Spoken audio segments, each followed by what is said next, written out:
안녕하세요. 김평어루입니다. 그럼 바로 시작하도록 하겠습니다. 1. 육아지원 3법 개정. 고용노동부에 따르면 2월 11일 국무회의에서 24년 10월에 공포된 육아지원 3법 후속 조치로서 남녀고용평등법, 고용보험법, 근로기준법, 대통령령안을 심의 및 의결했다고 밝혔습니다. 이는 저출생 추세 반전을 위한 대책의 일가정양립 활성화 방안을 기반으로 추진되어 육아휴직 기간 연장, 육아기 근로시간 단축 확대, 배우자 출산휴가 확대 등 25년 2월 23일부터 대폭 확대 개선된 육아 관련 지원을 합니다. 그럼 구체적으로 어떠한 변화가 있는지 한번 알아보도록 하겠습니다. 이 주요 변화, 임신기, 출산기, 육아기 중 육아기에서 제일 핵심적인 사항인데요. 바로 육아휴직 기간 연장과 육아기 근로시간 단축입니다. 현 육아휴직 기간은 자녀 1명당 부모 각각 1년을 사용할 수 있으나 1년이라는 기간이 짧다는 의견이 많아 이에 따라 육아휴직 기간을 1년에서 1년 6개월로 연장하고 연장된 기간에도 육아휴직 급여를 최대 160만원 지원키로 했습니다. 사용기간 분할 또한 기존 2회에서 3회로 상향했습니다.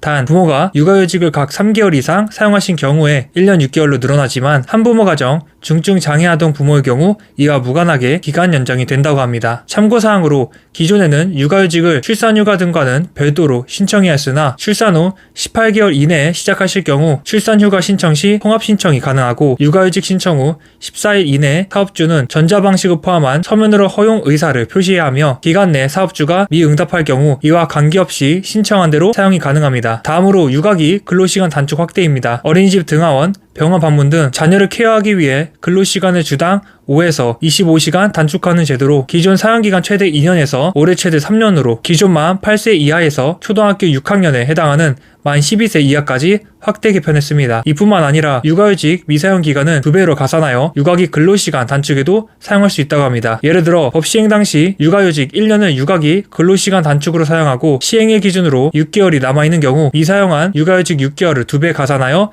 1년을 사용하실 수 있게 됩니다. 그리고 만약 육아기 근로시간 단축은 1년 모두 소진하였으나 육아휴직을 사용하지 않는 경우라면 미사용 육아휴직 1년을 2배 가산하여 최대 2년 육아기 근로시간 단축을 사용하실 수 있습니다. 추가사항으로 2019년 10월 1일 이전에 육아휴직과 육아기 근로시간 단축을 합산하여 1년을 모두 소진한 경우에도 확대 혜택이 적용된다고 하는데요. 예를 들어 19년 10월 1일 이전에 육아휴직을 1년 사용한 경우 육아휴직은 추가적으로 사용하실 수 없지만 육아기 근로시간 단축은 1년 추가 사용이 가능합니다. 그리고 19년 10월 1일 이전에 육아휴직 9개월, 육아기 근로시간 단축 3개월을 합산하여 1년 사용하신 경우 육아휴직은 3개월, 육아기 근로시간 단축은 9개월을 추가적으로 사용하실 수 있다고 합니다. 3. 마무리. 이렇게 오늘은 육아지원 3법 개정안에서 육아기 지원에 해당하는 내용을 알아보았는데요.